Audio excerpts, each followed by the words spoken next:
All right.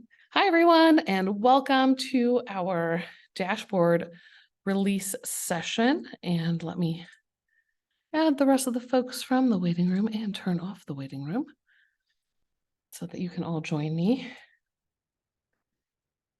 I know for some folks, you are maybe even starting your winter break, and some of you are here right at the end of your winter break, but I'm glad that you could join me today. We'll talk a little bit about the College Career Indicator, specifically focusing on some of the CTE and CTE adjacent metrics, but I'm happy to answer other questions as we go. We'll jump in and out of this presentation that I have here, and I will try to drop this in the chat as people join so that you can access it. So I'm Jewel Alderson. I'm a coordinator at the San Diego County Office of Ed, supporting college and career readiness, specifically in the CTE space. So let's go ahead and dive into what we should see this year on the dashboard. So first of all, the big overview. If you're not familiar with the dashboard, then this might be too in-depth for you. But we are, the dashboard measures a number of different state measures, and it's really an accountability system also for your LCAPs. And so as we look at this, it's not just a measure of your status and where you are. It's also a measure of your growth and your change. And so most of the metrics this year, when you log into your dashboard, you're going to see kind of this speedometer with colors, because that is our indicator, and it shows both the status and the change from last year. Since this will be the first year of the College Career Indicator since COVID, because we didn't have enough data to have a status for last year, this year, all you're going to see is status. So when you log on to the California School Dashboard, you're actually going to see a bar graph for your CCI, and you're going to see the speedometer for all of your other metrics. And the reason for that is that last year you got that status or the bar graph for your other metrics. The CCI is a multi-year indicator that collects a ton of different information. And so as you dive in, we'll look at all the things that the CCI collects and how the state displays that. And then I think a lot of you have probably seen how I like to display that as we get into it. So on the school dashboard, when you log on to the main site, you'll see, you'll see student group information. You'll see historically it was the College and Career Indicator had the speedometer, and we'll get that again next year. This year we'll get this status report instead. But what's the point? Like, why is there a dashboard? Well, this is your public data. And so you'll see that there's going to be family and community engagement. You might get questions from your community around your dashboard results. This is the kind of thing that people who are looking for houses are going to look up. And it's the most publicly available data for the work that we do. It also is disaggregated by those student groups. And so sometimes you might get some local press and things like that who are asking you questions about this. So hopefully today's session helps you to navigate and be able to at least answer those questions.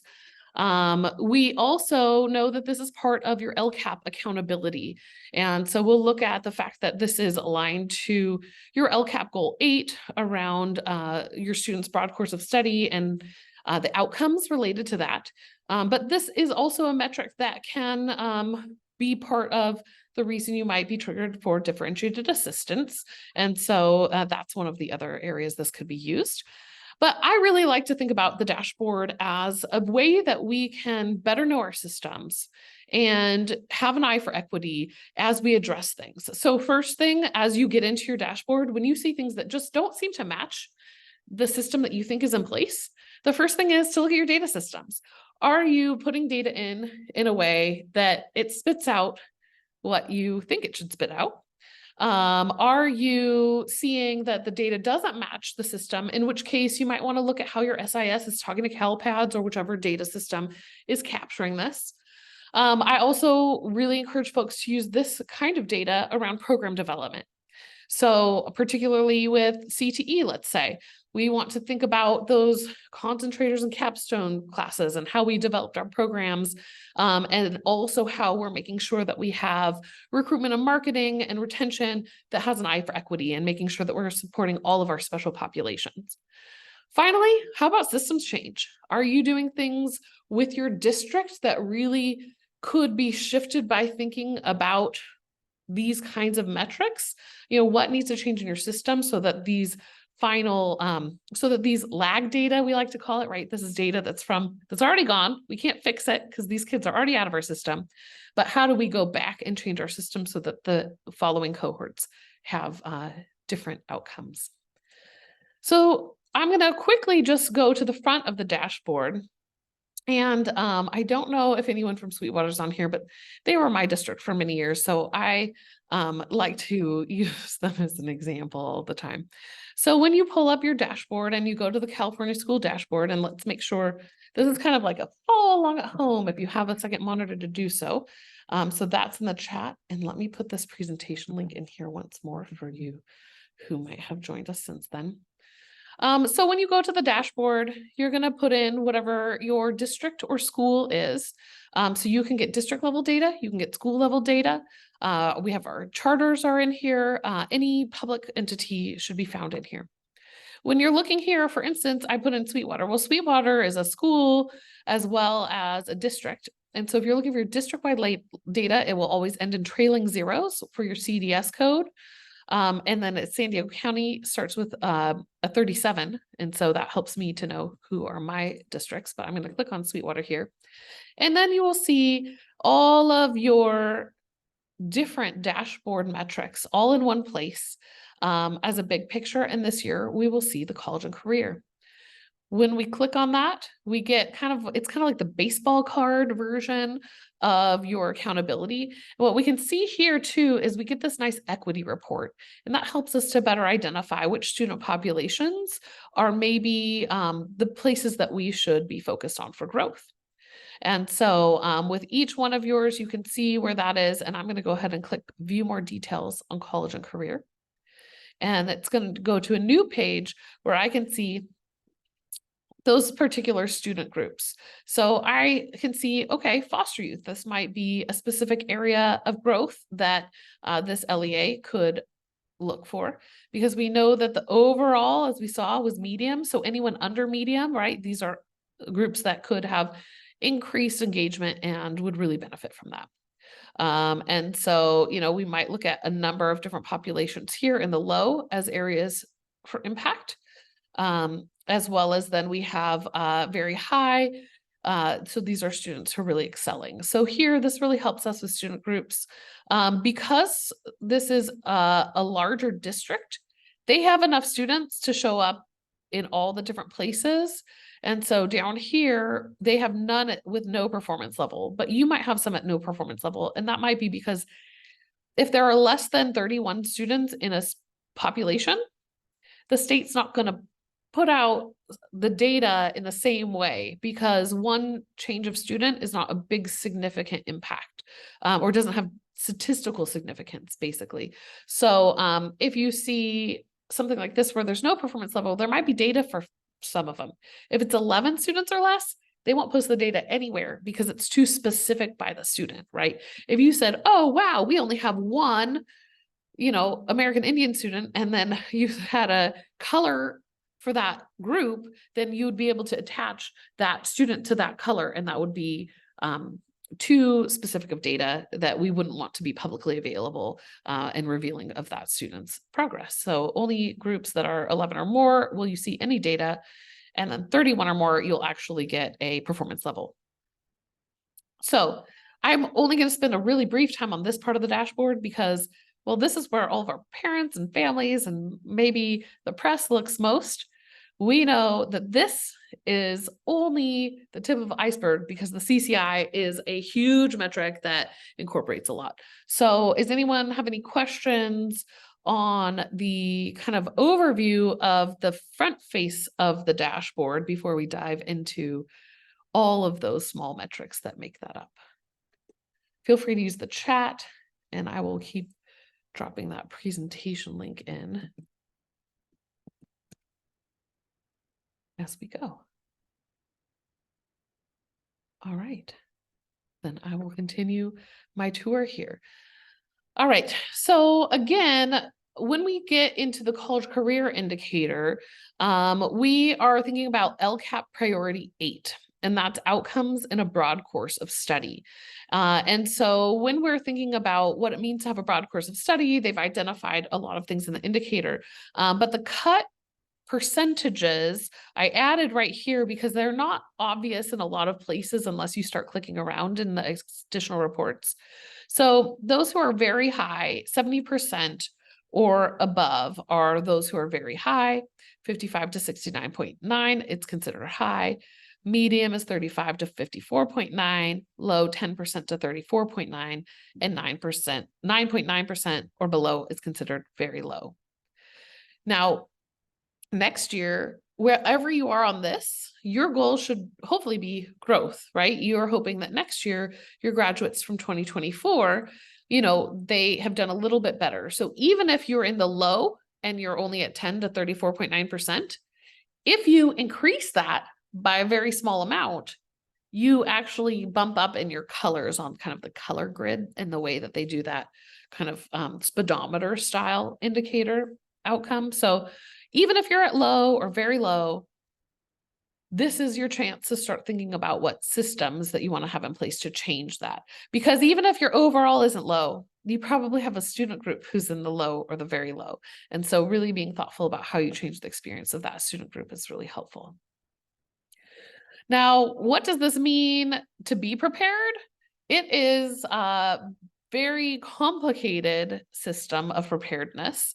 We used to be able to kind of fit it into this nice version here, but we keep adding more things on that indicator, which is great. We want to see additional metrics because we know that a student who's prepared for college and career may prepare in a lot of different ways. But here, what I've done is I have captured all of the different metrics for prepared for college career for the college and career indicator. And I put together this document. We're going to kind of zoom in on the next couple of pages of the slide deck to see them more closely. Where on one page, you can see everything. There's one thing I left off, and it's because I know that it is likely to be removed, and that is a non-registered pre-apprenticeship.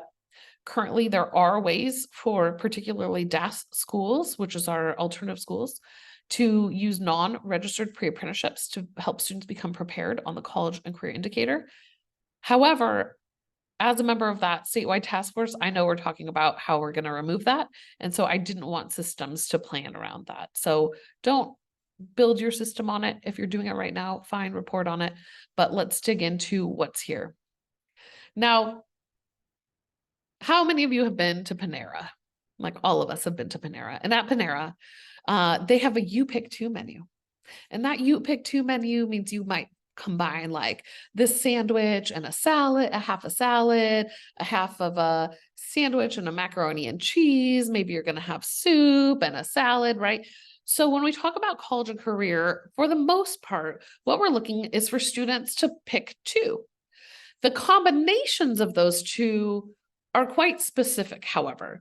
And so sometimes it's two of the same thing. And so you can see you could complete two in the same category. That'll be like doing well in the SBAC, right? You did the ELA and the math both at 3 or better. Maybe credit by exam.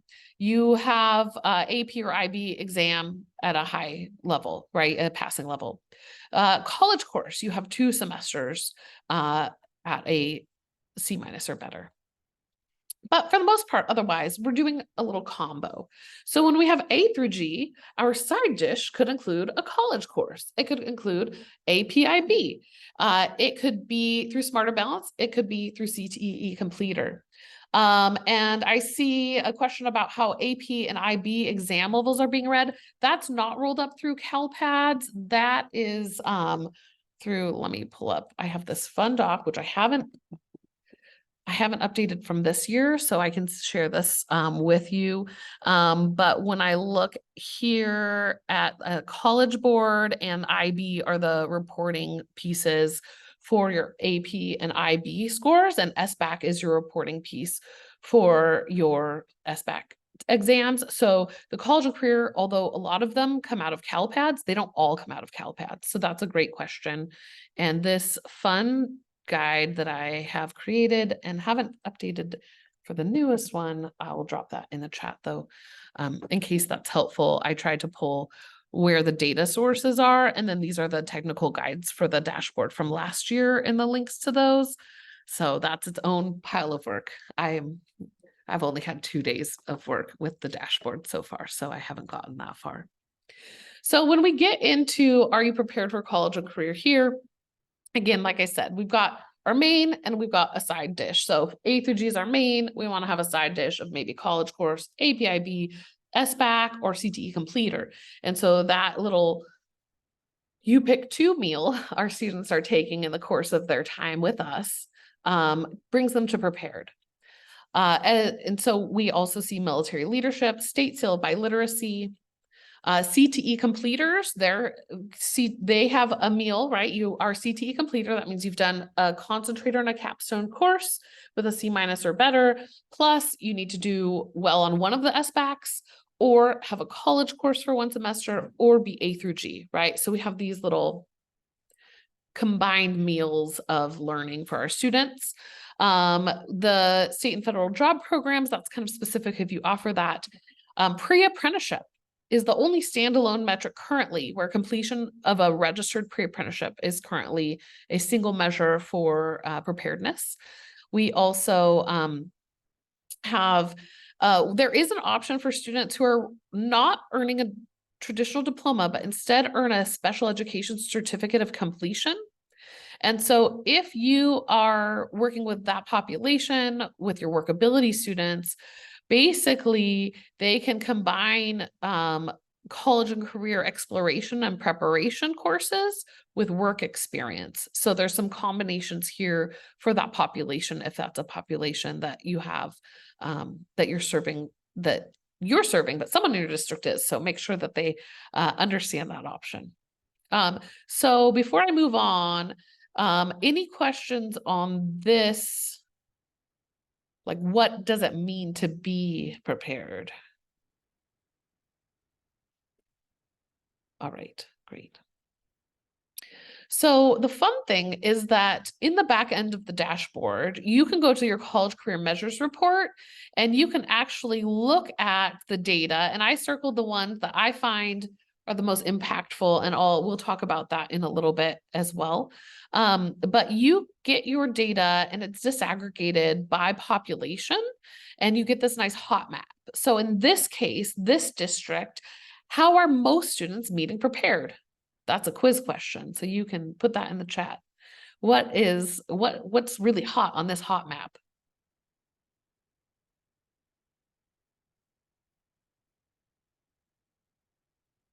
All right, anyone see it? It might be hard to see because it's so small in the font, so we'll just blame it on that. But right here, it says met UC CSU requirements, which in the past, I think it just said A through G. So I took this screenshot this morning. And so that would be our A through G completers. So in this district, I know that A through G completion is actually a graduation requirement. However, some students might get a D, and so they don't actually meet A through G requirements, but they can still graduate. And so you don't see 100% here, but 89.4% of students in this who are prepared met their A through G. Now, that is where it gets confusing because the way that the Department of Ed makes the hot map, this is the percent of prepared students. So we have all these different percentages running around. So let me help you navigate, because the reason why this is a really complicated system is also because you can find this data in different ways in across the dashboard, kind of shuffled around. All right. So that's why we're going to get into my spreadsheet later that I make, because I think it lets you shuffle the data however you would like. But let me go ahead. Oh, I see Shane did answer my question. Thank you for that. And let me grab the presentation link again. So those of you who want to join us on this clicking journey can do that, because here, so we went to the dashboard page, but let's go straight to the additional reports. So if I put in a district here, and then make sure you're on 2023, that's our new exciting place. And then And you can also get that from the dashboard. So if I went up here and just clicked view additional reports, I'd go kind of the same place. But I am on this link here and I'm going to make sure I have the district that I was picking. And then it's going to give me all the different reports that I can get. Before we go to that in-depth report, there's great reports on everything here. And you don't realize it, but you can keep clicking on any of these reports and it will give you more and more data sets that you didn't even know were in there. So let's look at our college and career status placement report, which most would be like on a 5x5 grid, but we don't have the 5x5. We only have the 5x1 this year because we're status. So for this placement report, it's kind of fun because it's going to tell you which of your schools is in each one of those placements. So here I can see my old teaching school is at high, where I used to teach Eastlake High.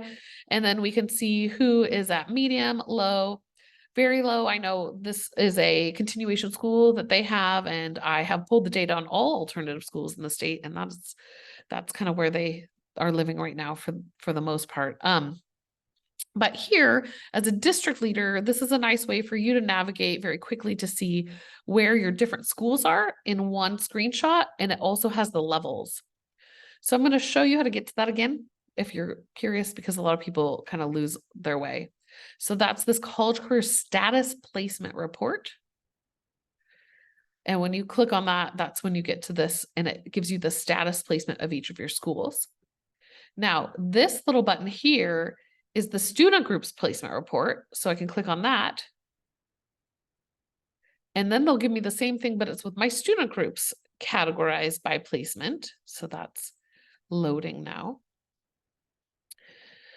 So now I can see those student groups. So this looks a lot like when we were over on the dashboard and we clicked over and we could see our equity reports. It's kind of like that, but it's all in one place, a little bit easier to see. And then you want to know more about that. There's actually another button here that says view detailed data. And so here we can see for all of our special populations, or not special pops because that's CTE language, but all of our different student groups, what their status level is, their current status and number of students enrolled from this district, right? So this is one way for you to go through on your district and see some of the specific data that, that you might want to see. Now, you can download the data, you can view the layout, you can view other reports for this district. Like I recommend, if you're looking at all of the CCI, just click your heart out. Just sit here and click all of these different reports. They're always really interesting, at least to me, but that's how, and you can pull down here and get to those reports. But I'm going to bring us back to that main page of selection. The other place before we get to my favorite page, which is the levels and measures, is this student group report down below. If you click student group report, you will actually get the reporting for your student groups across all of the different indicators. And so while we know that this year we're status only, so we're in all of the purple hues, this kind of helps you because there's no point in looking at data if we're not going to use it. And so if you really want to identify which populations need your support the most, right? We can see, you know, if it's English learners, it may be foster youth, right? Like those who have more reds and who are on the low when it comes to college and career, those are the areas that you're going to want to have the biggest impact. And they're also the areas that are more likely for you to end up in differentiated assistance. So you might be forced to make a better impact, which I hope we all want to make a better impact, whether or not the data tells us we have to. And so this is another report that I think is really helpful when we're looking at our college and career. We don't want to look at each of these indicators in a silo. We want to kind of also think about how college and career and graduation rate relate. Do we see that students who are very high on college career have a higher graduation rate? What is that, a correlation, causation, whatever it is? If you have some students who are struggling in other places, but college and career is positive for them, then maybe that's an area that you're doing work for your other populations. All right, any questions on these? I don't know if everyone's seen all of these reports, but that's one of the reasons I like to just do a little report tour because it gives you a reminder to go back and take a look. So let's go to my favorite report, the College Career Levels and Measures report. Is there a chart like the student group report for schools? Ooh, let's see. I'll click around. Sometimes if you, let's see, it might be.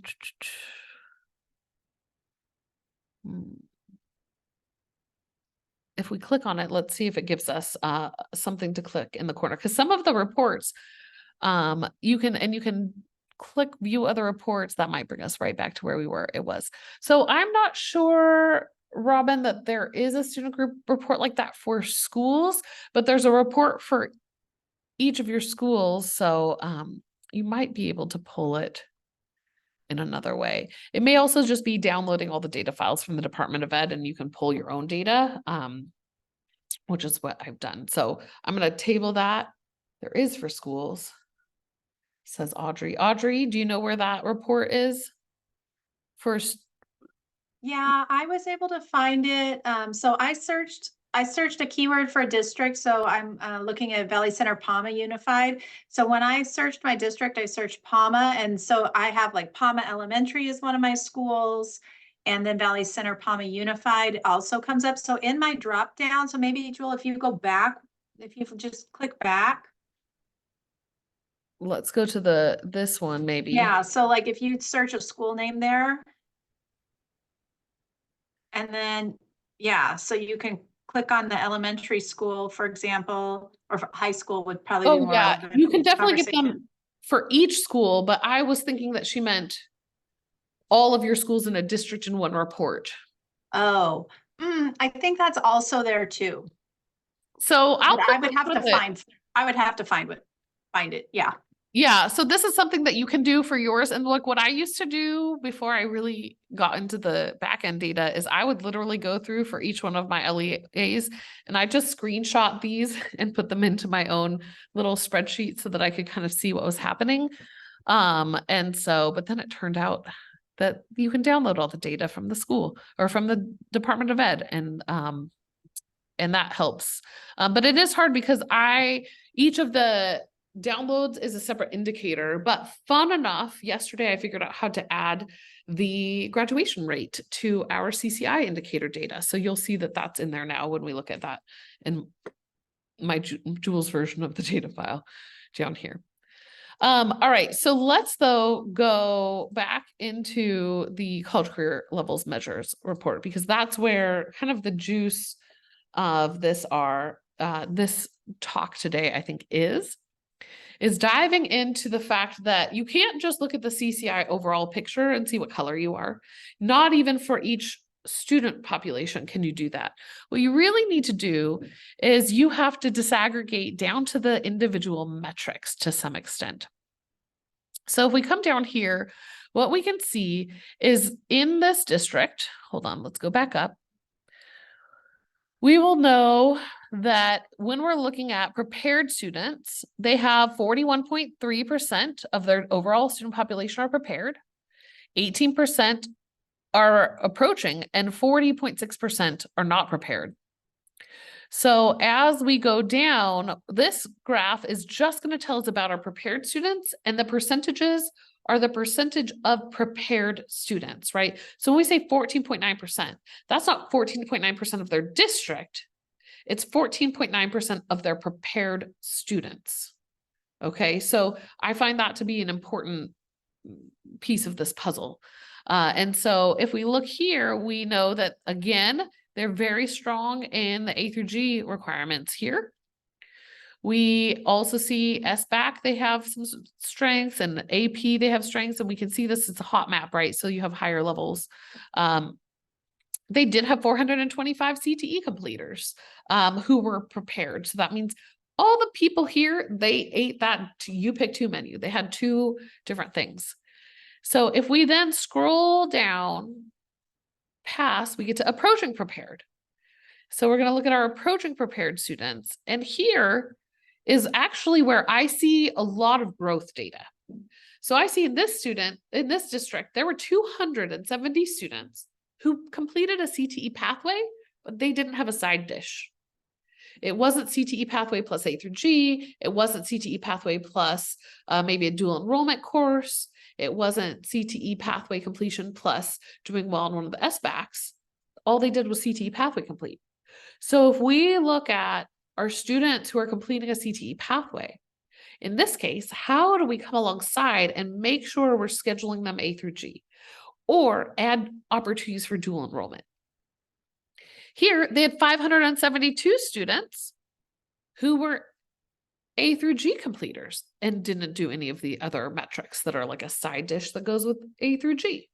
And so this is where I think when we're talking about ways to make improvements in our district, we can be excited about what's happening in our prepared, and we can look at equity gaps where if we go back up to prepared, we see, all right, well, our students with disabilities, our foster students had less opportunity or success anyway in these programs. So maybe those are areas of work. So when you're looking at your prepared students, you want to look at it with that equity mindset.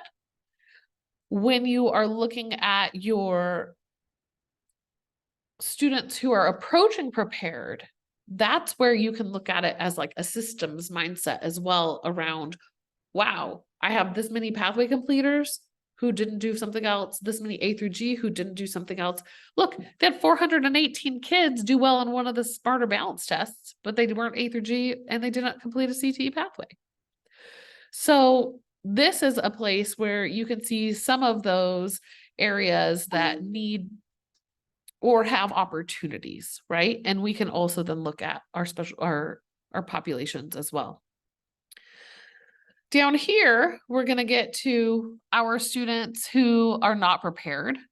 And all we're going to get on the data is our percent, because a not prepared student didn't do any of those things. The way that they categorize it is interesting because some of them may have done maybe like, I'm going to go back to my presentation and go to this right here. So they might have done military leadership, but not SBAC, and they'd just be not prepared because military leadership and state seal of biliteracy, they don't live in the approaching prepared world the same way. So, you know, that is one thing as we're navigating these, right? That, oh, they do have leadership military science, but I think biliteracy is not a approaching prepared. They need to do both things to be considered prepared. So I don't include approaching prepared on these documents. I could make one if I wanted to, but I think what we really want to do is shoot towards prepared. And so that's an important piece of the puzzle.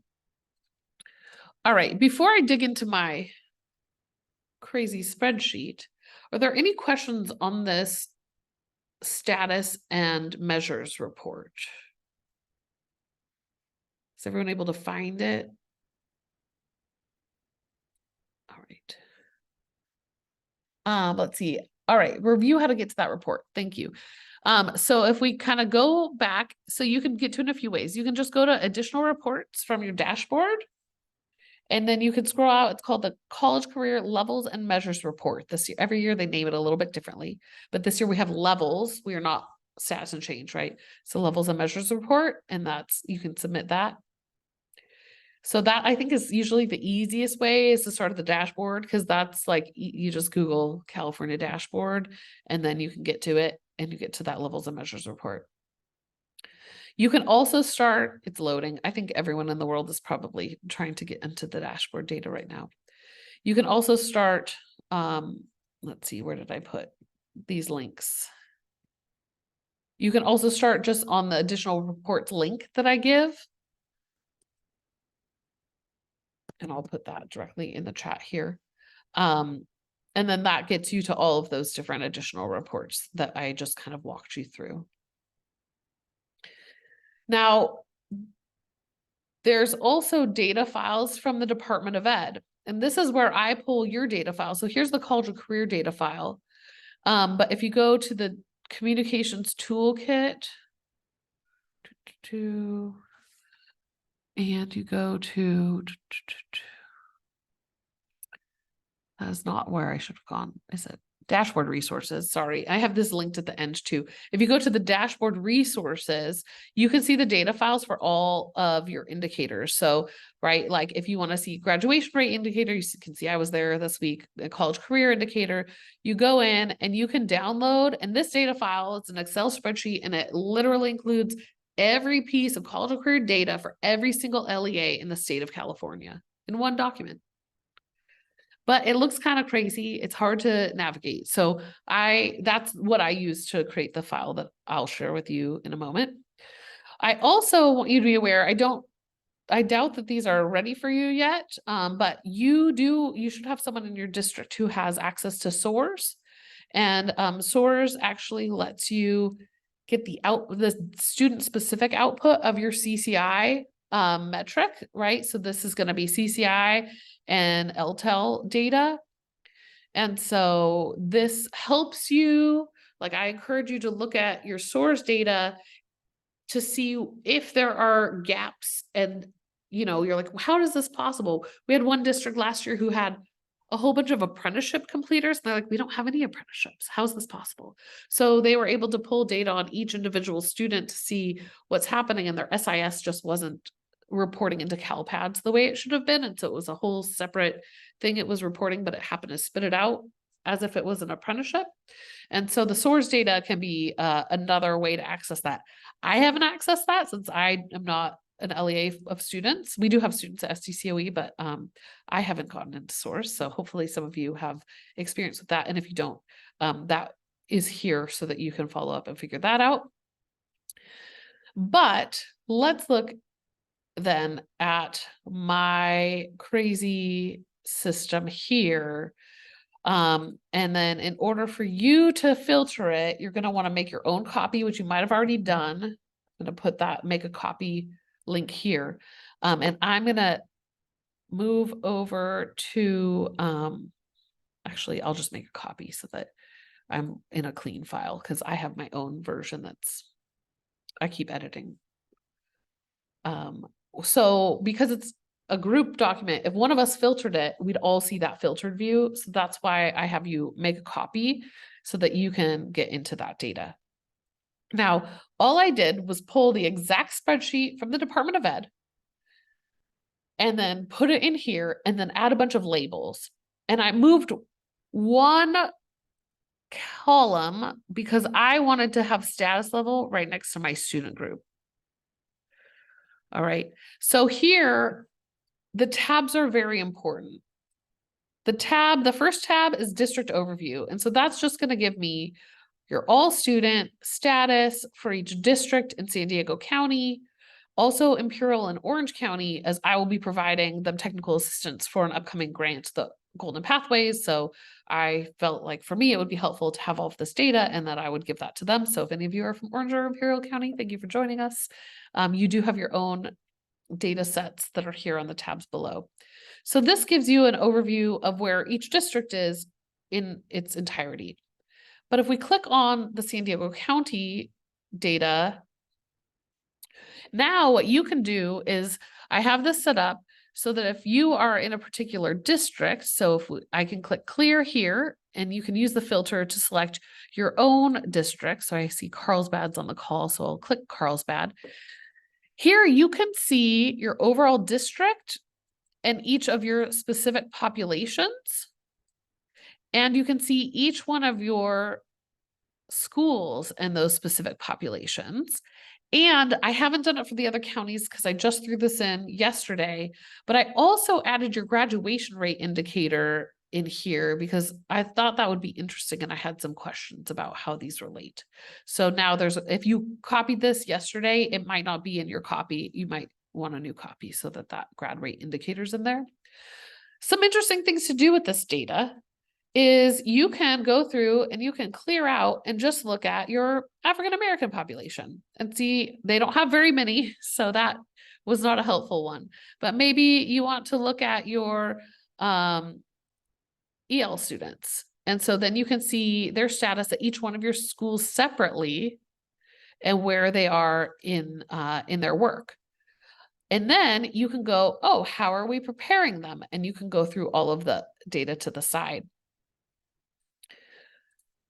The other nice thing here is I've set it up to freeze. So you can go around and you can see prepared students and you can see how they're prepared.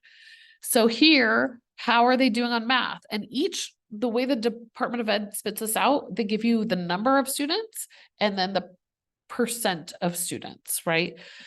So here they have, 345 students that got a 3 on math and 290 students who are prepared, who got a 3 on 2 AP exams. And then that's the percent prepared. And so we can also, whoops, that I clicked the tab instead of that. So you can kind of scroll along and go like, yeah, CTE, we have, 135 students who are CTE and prepared. So again, like that CDE site, this is the prepared students. And what I did is I've added all of this at the top because it's really hard to navigate theirs. And I just kind of tried to describe what we're looking at. And then here we get into our approaching prepared student data. So you can see the overall, and then for each one of the metrics, how they're approaching prepared. And then we can also see that not prepared group here at the end and see what students are not prepared. So if you're into spreadsheets, you might like this. If you're not into spreadsheets, hopefully it's easier than the one that the state makes for you to navigate. But are there any questions on this document here that I can help with? So this is kind of like a nice tool for you to kind of take back to your district. You can start looking at, use these filters in order to see what your data is and forget other districts, or you can pull up, if you're like, oh, what other districts are similar to me, you could pull up just their data and you could say like, all right, like Carlsbad, Coronado, and like, let's say Escondido, and you wanted to compare those, then those are the only ones that'll show up here. You can also just clear out, I just want to see how they're doing on all students, and you click all, and now you'll just get those 3 districts with their all students. So you could do district comparison from you to others. You could pull up each student group. You can basically, let's say you're working with a certain principal at your school and you want to, don't clear them all, select them all. And you want to work with that principal. So you say, oh, okay, I want to just pull up that school name, and you can just pull up in the whole document and say, oh, I want to look at, let's say, Grossmont High. And you're going to clear everybody and you're just going to click Grossmont High. Oh, I have to clear everyone first. Clear everyone. And then Grossmont High, I'm going to click on, and then I should just get theirs. So now I can work with that site leader and help them to see what's happening with their students individually and how that relates to their graduation rates here as well. So hopefully this data set makes it a little bit easier for you to navigate the CCI data. If you happen to have alternative ed sites, because I have a statewide working group on alternative ed that met this morning, I also pulled the alt ed data for the state into one. And so if you are running like a, let's say, a continuation school, and so you want to look and see that school name. So like Abraxas is one of our, so I could just pull up Abraxas, or I can like clear everything and I could select all, and I can see, well, what about, I want schools that are not charters. So I'm going to unclick the Y, and I want schools that aren't county office schools. So I'm going to unclick the Y there. And these should all be DAS schools. That's how I pulled them. And so then you might be able to go around and see like, oh, wow, Palomar High is near us, or, Twain is San Diego Unified, but this is the whole entire state, every continuation school. So it's kind of a fun way to see how much growth we can make in our alternative ed spaces. And so the data can be pulled in all different ways. And if you wanted data that's not in here, I know some of you might be my colleagues from other counties who popped in. I just made this out of the state report that you can pull. And you might just grab my headers or something like that. If you need help making something, just let me know. All right. Any questions there before I get into the last 15 minutes of like, now what? What could you do? All right, here, that's what you're here for. We did the additional reports tour. So we know that CCI provides that data to help us identify populations who may be at greater risk of graduating without a post-secondary plan, right? When we're thinking about our students and making sure that they're going somewhere after high school and they don't become opportunity youth, right? The youth that are not in high school or not in school and not in work. We definitely want to make sure that our students are really set up to have either one of those options.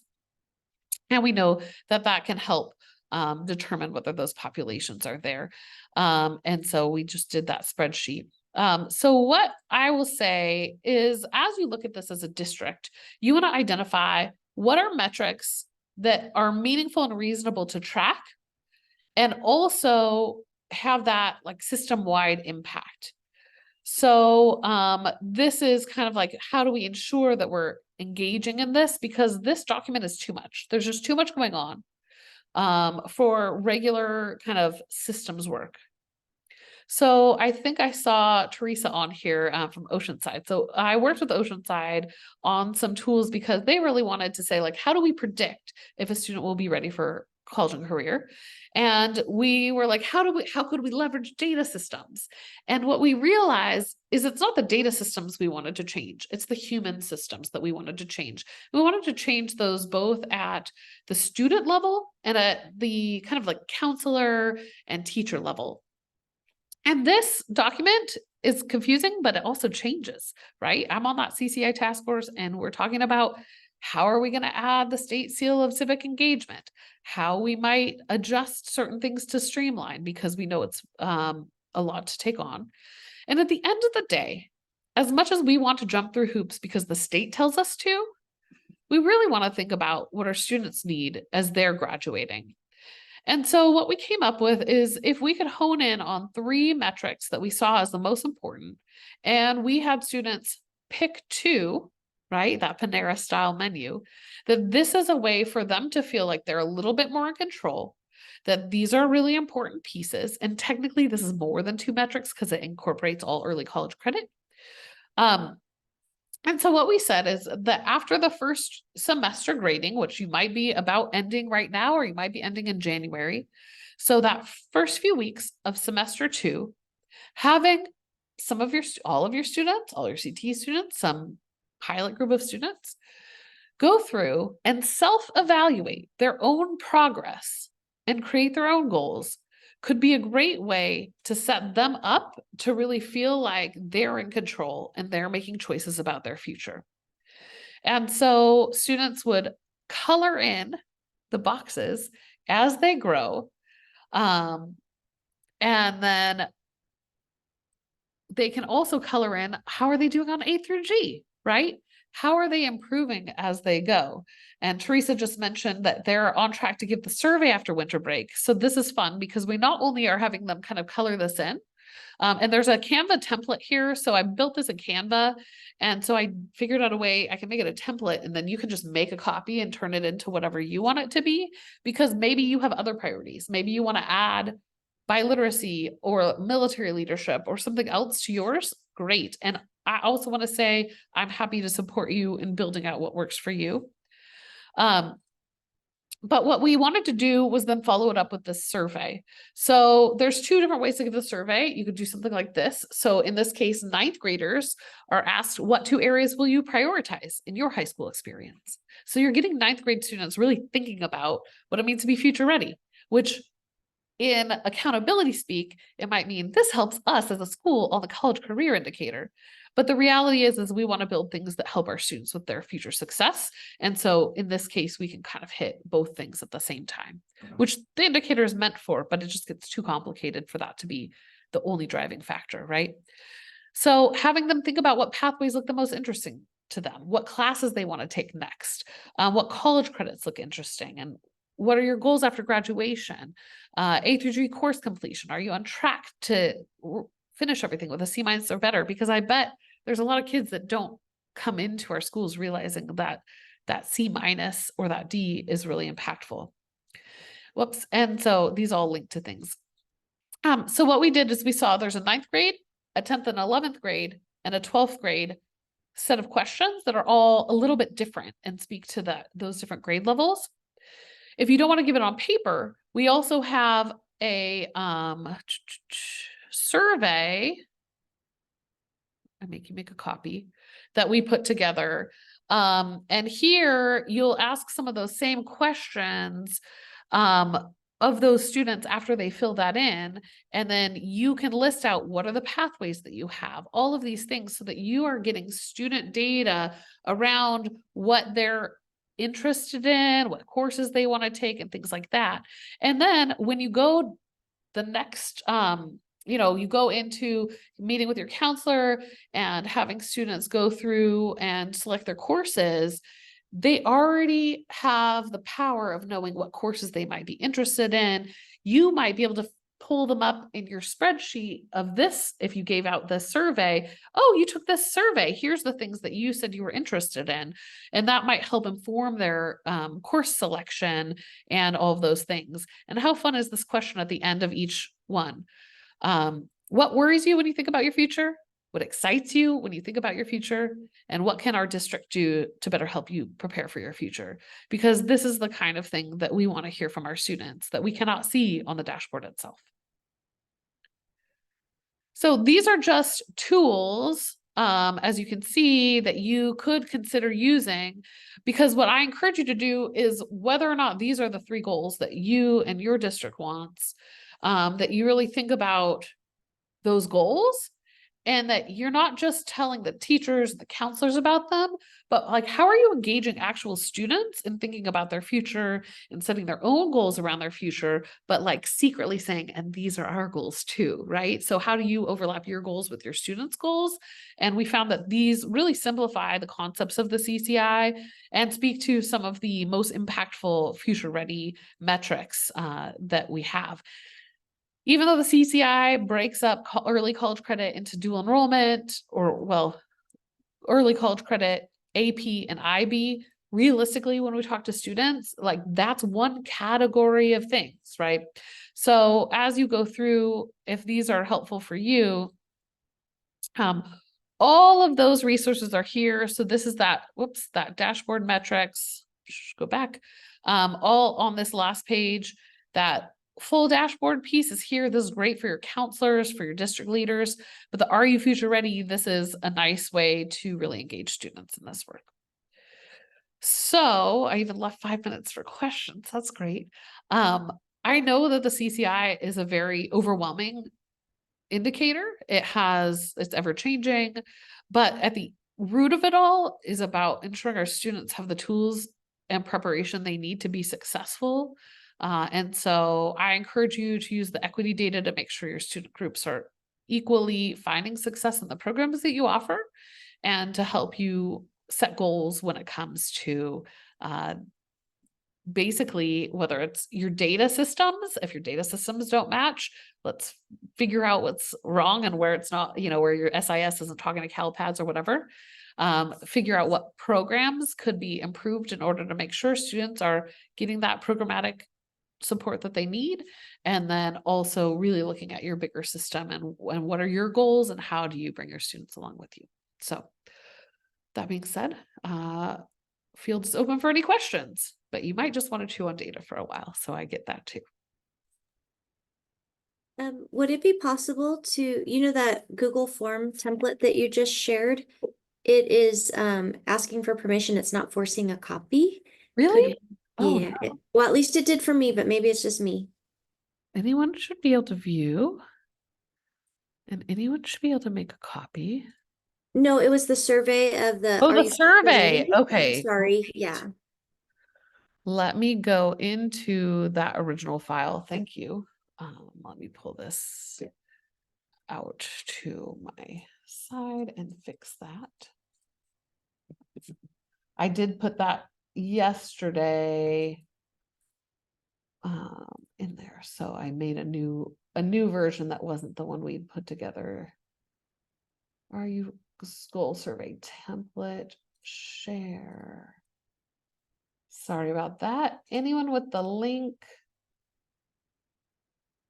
Done. Maybe give that a try again and see if that works for you. Let me make sure this other one is also perfect. Thank you for Yep, that. it worked. Thank you. Okay, awesome. And I am happy, like this is one of my little, I don't know, areas of passion is like the dashboard data for some reason. So if you have questions or are looking to navigate this, or if your district wants to, I've come in and walked, a group of district leaders through their CCI or a site through their CCI. These are things that I would be happy to do as long as it fits my schedule. So don't hesitate to reach out. Our accountability team is also here at our county office to support the other dashboard metrics. And we're here for you, and hopeful that you make those changes and we serve all of our students. So I'll stick around a little bit. I'm going to turn off the share. So thank you for those of you who are not the share, but the recording. So thanks for joining us if you are on the recording.